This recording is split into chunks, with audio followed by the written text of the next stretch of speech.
الحمدللہ وحدہ والصلاة والسلام علی من لا نبی بعدہ اما بعد فاعوذ باللہ من الشیطان الرجیم بسم اللہ الرحمن الرحیم ان اللہ یأمرکم ان تؤدوا الامانات الی اہلہا اللہم صلی علی محمد وعلی آل محمد وبارک وسلم۔ احباب گرامی،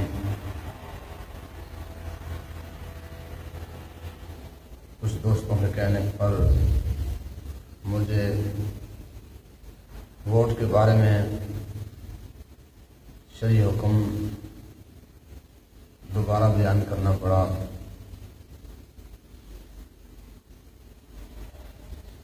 آج لوگ یہ سمجھتے ہیں کہ اس حوالے سے شاید قرآن حدیث میں کچھ رہنمائی نہیں ملتی، حالانکہ ایسا بالکل نہیں ہے۔ قرآن عظیم میں اللہ تبارک و تعالی نے فرمایا ان اللہ یأمرکم ان تؤدوا الامانات الی اہلہا۔ اللہ تبارک و تعالی تمہیں حکم دیتا ہے اس بات کا کہ تم اپنی امانتیں اہل کو سپرد کرو۔ امانتوں کو ان کے اہلوں کو سپرد کرنا امانت داری کہلاتا ہے، اور غیر اہلوں کو دے دینے کو خیانت کہا جاتا ہے۔ تو آج کے دور میں جو ووٹ ہے اس کو بھی امانت سمجھا جاتا ہے۔ اب اس کو ہمیں کیسے استعمال کرنا چاہیے، کون سے لوگ ہمارے یعنی مسلمانوں کے حاکم بننے کی استطاعت رکھتے ہیں اور کون سے لوگ مسلمانوں کے حاکم بننے کی استطاعت نہیں رکھتے، آئیے ہم قرآن و حدیث سے پوچھتے ہیں۔ حضرت ابن عباس رضی اللہ تعالی عنہ فرماتے ہیں قال رسول اللہ صلی اللہ علیہ وسلم من استعمل رجلا من اصابت وفی تلک الاصابت من هو اردى للہ فقد خان اللہ ورسولہ وجماعت المسلمین، کہ حضور نبی کریم صلی اللہ علیہ وآلہ وسلم نے فرمایا جس نے کسی شخص کو کسی جماعت کا امیر بنایا، عامل مقرر کیا، وفی تلک الاصابۃ من هو اردى للہ منہ، اور اسی جماعت میں اللہ کو زیادہ پسندیدہ بندہ موجود ہے، اس پسندیدہ کو چھوڑ کر اس سے کم درجے کے بندے کو بنایا، تو فرمایا فقد خان اللہ ورسولہ وجماعت المسلمین، فرمایا اس شخص نے اللہ اور اس کے رسول اور تمام لوگوں کے ساتھ، تمام مسلمانوں کے ساتھ خیانت کی ہے۔ آج لوگ یہ تو کہہ دیتے ہیں کہ اگر میں ایک نے فلاں کو ووٹ نہ دیا تو کیا ہوگا، وہ تو ویسے بھی جیت جائیں گے۔ ہاں وہ تو اگر جیتنا ہوا تو جیتیں گے، لیکن تم خیانت کے مرتکب ہو جاؤ گے۔ اسی طرح حضرت ابن عباس سے دوسری روایت ہے قال رسول اللہ صلی اللہ علیہ وسلم من استعمل عاملا من المسلمین ويعلم ان فيهم اولا بذلك منه وعالم بکتاب اللہ وسنت نبیہ صلی اللہ علیہ وسلم فقد خان اللہ ورسولہ وجميع المسلمین، کہ حضور نبی کریم صلی اللہ علیہ وسلم نے فرمایا جس شخص نے کسی آدمی کو، کسی شخص کو عامل بنایا، امیر بنایا، اور وہ یہ جانتا ہے کہ اس سے زیادہ اچھا بندہ وہاں موجود ہے اور اس سے بڑھ کر کتاب اللہ کو اور اپنے نبی کی سنت کو جاننے والا موجود ہے، اس زیادہ جاننے والے کو چھوڑ کر تھوڑا جاننے والے کو بنایا، تو فرمایا فقد خان اللہ ورسولہ وجميع المسلمین، اس نے اللہ اور اس کے رسول اور تمام مسلمانوں کے ساتھ خیانت کی ہے۔ اسی طرح حضرت انس بن مالک رضی اللہ تعالی عنہ فرماتے ہیں ان معاذ بن جبل قال یا رسول اللہ ارأیت ان کان علینا امراء لا یستنون بسنتک ولا یأخذون یأمرک فما تأمرنا فی امرہم، فقال رسول اللہ صلی اللہ علیہ وسلم لا طاعۃ لمن لم یطع اللہ۔ حضرت معاذ بن جبل رضی اللہ تعالی عنہ نے نبی کریم صلی اللہ علیہ وآلہ وسلم سے پوچھا یا رسول اللہ آپ کا کیا خیال ہے کہ ہمارے اوپر ایسے حکمران مسلط ہو جائیں، ایسے حاکم ہمارے اوپر حکومت کریں کہ لا یستنون بسنتک، جو آپ کی سنت پہ نہیں چلتے، جو دین پہ نہیں چلنے والے، جو شریعت کی تجیاں میں کھیلنے والے ہیں ان کے بارے میں آپ کیا کہتے ہیں؟ ولا یاخذون یامرک، شاید یہاں الفاظ اس طرح ہیں کہ ولا یاخذون ما یامرک، کہ اور اس کو بھی نہیں لیتے جس کا آپ ان کو حکم دیتے ہیں، آپ اس بارے میں ہمیں کیا کہتے ہیں؟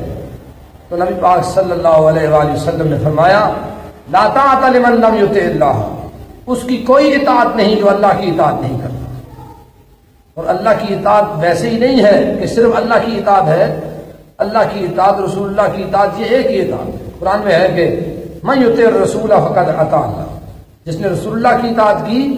اس نے اللہ کی اطاعت کی، یعنی جو اللہ اور اس کے رسول کی اطاعت نہیں کرتا، نبی پاک صلی اللہ علیہ وسلم کی سنت پہ نہیں چلتا، ایسا شخص اطاعت کا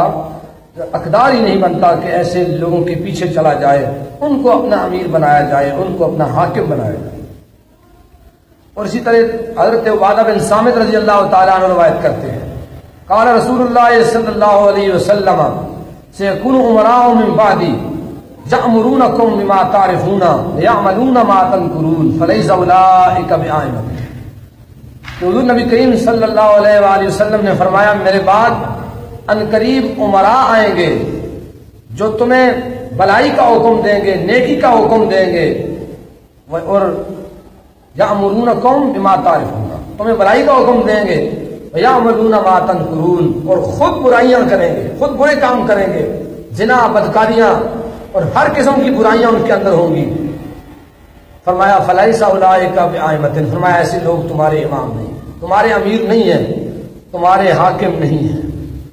اور اسی طرح حضرت عبداللہ ابن عباس سے ایک دوسری روایت ہے، فرماتے ہیں کہ نبی کریم صلی اللہ علیہ وآلہ وسلم نے فرمایا سیکون امراء بعدی یعرفون وینکرون، فرمایا ان قریب میرے بعد ایسے امراء آئیں گے، ایسے حکمران ہوں گے کہ جو اچھے کام بھی کریں گے اور برے کام بھی کریں گے، امراء ہوں گے جو اچھے کام بھی کریں گے، برے کام بھی کریں گے۔ فرمایا فمن نابذہم نجا، جو ان کی بیعت توڑ دے وہ ان سے نجات پا گیا۔ بیعت تو ٹوٹ سکتی ہے لیکن اگر کسی کو ووٹ دے کر منتخب کر لیا جائے تو پھر اس کے بعد تو کچھ نہیں ہو سکتا۔ بعد میں سارا سال لوگ یہی کہتے رہتے ہیں کہ جی اس نے دھوکہ کیا ہے، ہمارے ساتھ یہ وعدہ بھی کیا تھا وہ بھی پورا نہیں کیا، ہم تو اس وعدے میں آ گئے تھے۔ ان باتوں کو خود غور سے سوچنا چاہیے کہ کیا یہ اللہ اور اس کے رسول کے ساتھ فرما برداری کرنے والے یہ لوگ ہیں، اور آپ کا کام کرنے والے یہ لوگ ہیں جن کو آپ منتخب کرتے ہیں، اور آپ کی ریاست کو صحیح چلانے والے ہیں یا نہیں ہیں۔ اور اس کے بعد فرمایا ومن اعتزلهم سلما، جو ان سے الگ ہو گیا وہ سلامت رہ گیا، وہ سلامتی پا گیا۔ ومن خالطهم ہلکا، جو ان کے ساتھ مل گل گیا، ان کے ساتھ ہم نوالا اور ہم پیالہ بن گیا، تو فرمایا ہلاکا، وہ ہلاک ہو گیا۔ اور اسی طرح حضرت معاذ بن جبل رضی اللہ تعالیٰ عنہ سے روایت ہے، قال فرماتے ہیں کہ سمعت رسول اللہ صلی اللہ علیہ وسلم یقول، میں نے نبی کریم صلی اللہ علیہ وسلم سے سنا، آپ نے فرمایا الا ان الکتاب والسلطان سیفترقان فلا تفارق الکتاب، فرمایا ان قریب بادشاہ، حکمران